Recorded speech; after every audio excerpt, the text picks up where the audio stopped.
வணக்கம். செல்வாஸ் ரிவ்யூ காணொளிக்கு உங்களை மீண்டும் வரவேற்கிறோம். இந்த காணொளியில் நாம் என்ன பார்க்குறோன்னா Tata IPL points table 21st May 2025 match number 62 முடிஞ்சதுக்கப்புறம் ஒரு அணியும் எங்கே இருக்காங்க அப்படின்னு சொல்லிட்டு பார்க்குறோம். ஸோ எந்தெந்த டீம் குவாலிஃபை ஆகியிருக்காங்க, யார் யார் ஆல்ரெடி எலிமினேட் ஆகியிருக்காங்க, அந்த டீட்டெயிலெலாம் பார்க்கலாம். அதே போல் சிஎஸ்கே வெர்சஸ் ராஜஸ்தான் ராயல்ஸ் ரெண்டு டீமுமே எலிமினேட் ஆகிட்டாங்க. இருந்தாலும் அந்த போட்டியோட முடிவு, அதனோட ரிவ்யூ அதையும் பார்க்கலாம். முக்கியமான போட்டி இன்னைக்கு யார் தகுதி பெற போகிறாங்க, அதாவது இன்னும் ஒரு ஸ்பாட் இருக்குது குவாலிஃபயரில். அந்த ஸ்பாட்டுக்கு டெல்லி கேபிட்டல்ஸா இல்லை மும்பை இந்தியன்ஸா அப்படின்ற போட்டி இன்னைக்கு நடக்குது 63rd மேட்ச்சில். ஸோ அதை பற்றின ரிவ்யூ இதையும் பார்க்கலாம். ஸோ இந்த காணொலி உங்களுக்கு பிடிச்சிருந்ததுன்னா லைக் பண்ணுங்கள், நண்பர்களோட ஷேர் பண்ணுங்கள், இந்த சேனலுக்கு சப்ஸ்கிரைப் பண்ணுங்கள். இப்போ நாம் பாயிண்ட்ஸ் டேபிளுக்கு போகலாம்.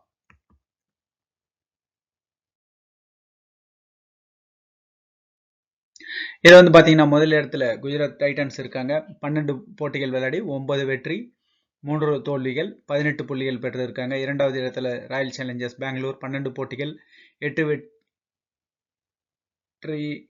3 தோல்விகள், ஒரு போட்டி முடிவில்லாமல் இருந்தது. அதில் 17 புள்ளிகள் பெற்று இரண்டாவது இடத்துல இருக்காங்க. மூன்றாவது இடத்துல பஞ்சாப் கிங்ஸ் 12 போட்டிகள் விளையாடி 8 வெற்றி 3 தோல்விகள், ஒரு போட்டி முடிவில்லை. அதனால 17 புள்ளிகள் பெற்று மூன்றாவது இடத்துல. நான்காவது இடத்துல மும்பை இந்தியன்ஸ் இருக்காங்க. 12 போட்டிகள் விளையாடி 7 வெற்றி 5 தோல்விகள் 14 புள்ளிகள் பெற்று இருக்காங்க அவங்க. அதற்கு அடுத்து ஐந்தாவது இடத்துல வந்து பார்த்தீங்கன்னா டெல்லி கேபிட்டல்ஸ் 12 போட்டிகள் விளையாடி 6 வெற்றி 5 தோல்விகள், ஒரு போட்டி முடிவில்லாமல் முறிந்தது. அதால் 13 புள்ளிகள் பெற்று இருக்காங்க. ஸோ இன்றைக்கி நடக்க போகிற போட்டியில் மும்பை இந்தியன்ஸும் டெல்லி கேபிட்டல்ஸும் விளையாடுறாங்க. அந்த போட்டியில் வெற்றி பெறக்கூடிய அணி வந்து நிச்சயமாக குவாலிஃபை ஆகிடும். ஸோ அந்த நான்காவது அணி மும்பையா இல்லை அல்லது டெல்லி கேபிட்டல்ஸ் அணி இன்னைக்கு தெரிஞ்சிடும். ஆறாவது இடத்துல கேகேஆர் 13 போட்டிகள் 5 வெற்றி 6 தோல்விகள், 2 போட்டிகள் முடிவில்லாமல் இருந்தது. ஸோ அதனால் 12 புள்ளிகள் பெற்று ஆறாவது இடத்துல அவங்களும் எலிமினேட் ஆகிட்டாங்க. ஏழாவது இடத்துல எல்எஸ்ஜி 12 போட்டிகள் 5 வெற்றி 7 தோல்விகள் 10 புள்ளிகள் மட்டுமே பெற்று வெளியேறாங்க. எட்டாவது இடத்துல சன்ரைசர்ஸ் ஹைதராபாத் 12 போட்டிகள் விளையாடி 4 வெற்றி 7 தோல்விகள், ஒரு போட்டி முடிவில்லை, 9 புள்ளிகள் பெற்று எட்டாவது இடத்தில் இருந்திருக்கிறாங்க, வெளியேறிட்டாங்க. ஒன்பதாவது இடத்துல ராஜஸ்தான் ராயல்ஸ் 14 போட்டிகள் விளையாடி 4 வெற்றி 10 தோல்விகள், 8 புள்ளிகள் மட்டுமே பெற்று அவங்களும் வெளியேறிட்டாங்க. 10வது இடத்துல நேற்று ராஜஸ்தான் ராயல்ஸும் சென்னை சூப்பர் கிங்ஸும் விளையாடினாங்க. ஸோ 10வது இடத்துல சென்னை சூப்பர் கிங்ஸ் 13 போட்டிகள் விளையாடி 3 வெற்றிகள் 10 தோல்வி, 6 புள்ளிகள் மட்டுமே பெற்று இருக்காங்க. ஸோ கடைசி போட்டி அவங்க விளையாடுறாங்க ஜிடியோட. அதில் என்ன பண்ணுறாங்க அப்படின்னு சொல்லிட்டு பார்க்கலாம். ஸோ இதுதான் பாயிண்ட்ஸ் டேபிள், அது இப்போதைக்கு இருக்கிற நிலவரப்படி. ஸோ இப்போ நம்ம சிஎஸ்கே வெர்சஸ் ஆர்ஆர் போட்டி நேற்று நடந்தது. அந்த போட்டியோட ஒரு ரிவ்யூ என்ன அப்படின்னு சொல்லிட்டு பார்க்கலாம். அந்த போட்டியில் வந்து பார்த்திங்கன்னா முதல்ல பேட் பண்ணின சிஎஸ்கே 187 ரன்கள், நிர்ணயிக்கப்பட்ட 20 ஓவர்களில் 187 ரன்கள் எடுத்து 8 விக்கெட்டுகளை இழந்திருந்தாங்க. ஓரளவுக்கு ரீசனபிள் ஸ்கோர் அப்படின்ற மாதிரி கூட சொல்லலாம். மாத்ரே வந்து இப்போ 43 ரன்கள் எடுத்திருந்தார். அதே போல் சிவம் துபே 39 ரன்கள், பிரேவிஸ் வந்து ஒரு 42 ரன்கள். நடுவில் யாரும் அந்தளவுக்கு ஸ்கோர் பண்ணல. தோனி வந்து ஒரு 16 ரன்கள் 17 பந்துகளில். ஸோ இதால் நிர்ணயிக்கப்பட்ட 20 ஓவர்களில் 187 ரன்கள் 8 விக்கெட்டுகளை வந்து எடுத்திருந்தாங்க. ராஜஸ்தான் ராயல் தரப்பில் பார்த்தீங்கன்னா உதவி சிங் 3 விக்கெட்டுகள், ஆகாஷ் மான்வாலா அவர் வந்து ஒரு 3 விக்கெட்டுகள் எடுத்திருந்தார். ஸோ அழகாக ரெஸ்ட்ரிக்ட் பண்ணாங்க. தொடர்ந்து 188 ரன்கள் எடுத்தால் வெற்றி அப்படின்னு சேஸ் பண்ண தொடங்கின ராஜஸ்தான் ராயல்ஸ் வந்து கம்ஃபர்டபுளாக 17.1 ஓவர்களில் 187 ரன்கள் 188 ரன்கள் 4 விக்கெட்டுகளை மட்டுமே வந்து எடுத்துட்டாங்க. அதில் வந்து பார்த்தீங்கன்னா சூர்யாஷ் வந்து பார்த்தீங்கன்னா 57 ரன்கள் எடுத்திருந்தார்.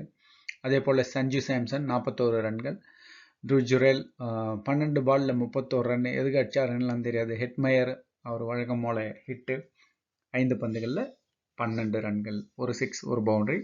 ஸோ வேலையை முடிச்சுட்டு போயிட்டாங்க. இதுதான் நடந்தது. நிச்சயமாக சென்னை சூப்பர் கிங்ஸ் இந்த தொடரை வந்து எவ்வளோ சீக்கிரம் மறக்கணுமோ அவ்வளோ சீக்கிரம் மறக்க முயற்சி பண்ணுவாங்க அப்படின்னு சொல்லிட்டு தான் பார்ப்போம். ஸோ இப்போது பிளாக் பஸ்டர் போட்டி Delhi capital versus Mumbai Indians, அதனுடைய ப்ரிவ்யூ என்னன்னு பார்க்கலாம்.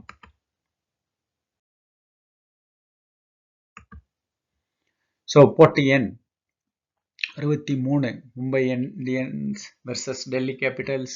அந்த போட்டியோட ப்ரிவியூ பார்க்கலாம். 21 மே 2025 இந்த போட்டி வந்து மும்பையில் நடக்குது. நிச்சயமாக மும்பை வந்து ஹை ஸ்டேக் மேட்ச். இதில் வெற்றி பெற்றாங்க அவங்க வந்து குவாலிஃபை ஆகிடுவாங்க. ஒரு உண்மையிலே 6 போட்டிகள் முடிஞ்சு அவங்க எந்த இடத்துல இருந்தாங்க, இன்னைக்கு எங்கே இருக்காங்க அப்படின்னு சொல்லிட்டு பார்க்கறது வந்து ஒரு அற்புதமான change. Very good comeback Mumbai Indians. நிச்சயமாக டெல்லி கேபிட்டல்ஸ் அந்த அதர் ஹெண்டு பார்த்தோம்னா ஃபஸ்ட்டு ஒரு 6 அதே போல் 6-7 போட்டிகள் முடிஞ்ச போது ஒரு ஸ்ட்ராங்காக இருந்தாங்க. அதுக்கப்புறம் மும்பை இந்தியன்ஸுக்கு பாசிட்டிவ் ஆச்சு, இவங்களுக்கு வந்து நியூட்ரல் ஆயிடுச்சு. நெகட்டிவாக போச்சுன்னு சொல்ல முடியாது, ஏன்னா நெகட்டிவாக போயிருந்தால் நிறைய அவங்க எலிமினேட் ஆகிருப்பாங்க. நெகட்டிவாக போகல, நியூட்ரல் ஆயிடுச்சு. ஸோ அதால் அவங்க still they are struggling to getting to the qualifier. நிச்சயமாக இந்த போட்டியில் ஒரு எலக்ட்ரிஃபைங் போட்டியாக இருக்கும் அப்படின்னு சொல்லிட்டு நாம் நம்பலாம். இது வந்து ஒரு அற்புதமான போட்டி. இதில் வந்து நிச்சயமாக வெற்றி பெறக்கூடிய அணி உள்ளே போகிறாங்க அப்படின்றது தீர்மானம் ஆயிடுச்சு. அப்படின்ற பட்சத்தில் டெல்லி கேபிட்டல்ஸ் பஞ்சாப் கிங்ஸ் அடுத்து ஒரு போட்டி இருக்குது. அதே போல் மும்பை இந்தியன்ஸோட கடைசி போட்டி இதுதான் அப்படின்னு சொல்லிட்டு சொல்ல முடியாது, ஏன்னா 12 போட்டிகள் தான் விளையாடுறாங்க. ஸோ இன்னும் அவங்களுக்கும் 2 போட்டிகள் இருக்குது. பிபிகேஎஸோட ஒரு போட்டி, இன்றைக்கி இருக்கிற போட்டி வந்து டெல்லி கேபிட்டல்ஸ், அடுத்தது பிபிகேஎஸ். அவங்களோட 27ஆம் தேதி போட்டி நடக்குது.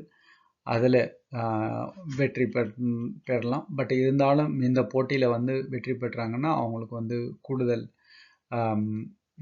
பலம் கிடைக்கும். ஏன் அப்படின்னு சொன்னாக்கா, டெல்லி வந்து ஆல்ரெடி ஒரு பாயிண்ட் கம்மியாக இருந்தாலும் ஒரு இந்த போட்டியில் வெற்றி பெறும்போது அவங்க வந்து ஒரு பாயிண்ட் எக்ஸ்ட்ரா போயிடுவாங்க. ஏன்னா அவங்க வந்து ஒரு போட்டியை வந்து முடியலாமல் இருந்ததால்.